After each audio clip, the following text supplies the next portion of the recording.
Hello, everyone, and I have a pleasure to announce Astrology Day Symposium coming this March 19th and 20th of March. And it's going to be the occasion of introducing to you astrologers from all over the world. And today I am presenting Richard Fidler. Hello, Richard. He's ISAR Global Director from United Kingdom, and he will be one of the presenters. So Richard, let us know what your presentation is about. Well, the title of my talk is The Meeting of Jupiter, Saturn, and Pluto in 2020 and the Fate of Money. Oh, that's interesting. That's the title. Yeah, where does the inspiration comes from? Well, it always strikes me that often when you have really big astrological events happening on a sort of a global scale, people talk a lot about it and so on, but often by the time that big event's effects are really just starting to be noticed, people have already forgotten about the original cause of it. And I think that what happened in 2020 was really such a huge bombshell, you might say, of energy being released, that I think it would take years, if not decades, before all of that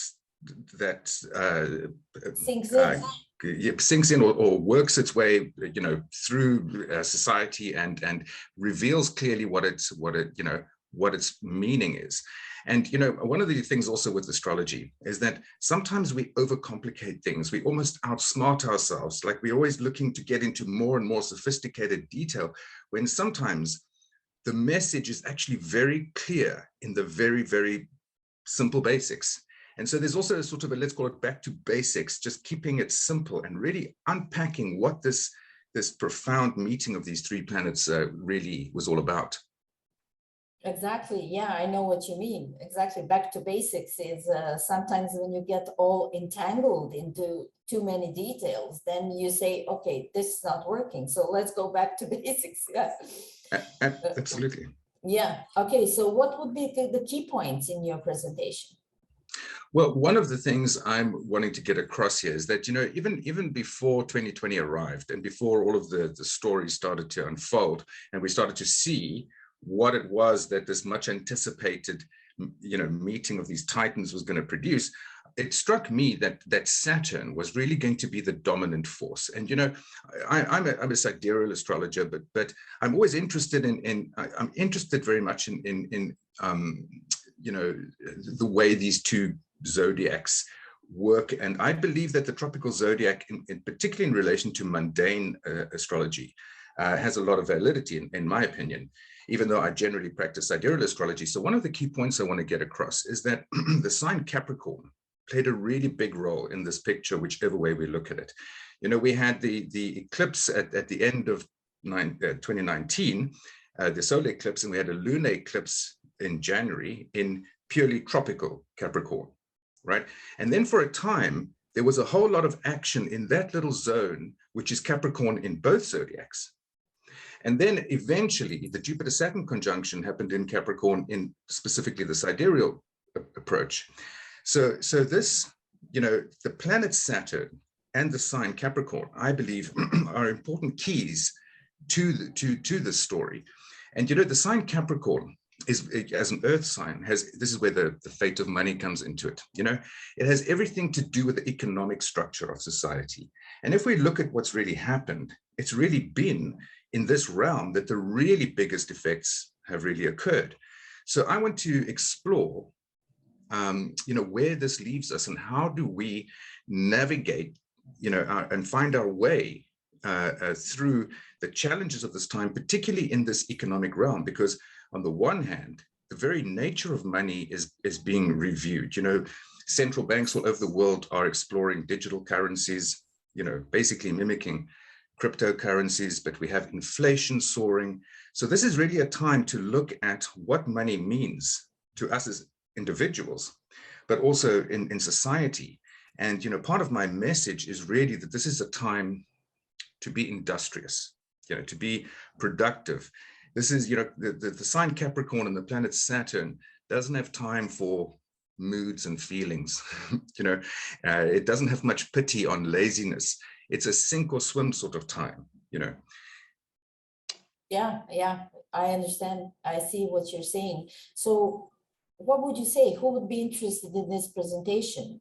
Would it be only somebody for the mundane astrology, or for the money market? Right. Well, I think there's a broad range of people who could get some value from this and possibly take an interest in this. When it comes to technical astrology, as I said, I'm trying to return to really extracting insights from the real basics. So this is not going to be a talk in which the most fancy and complicated techniques are going to be explored, but really it's about making sure we haven't missed the obvious.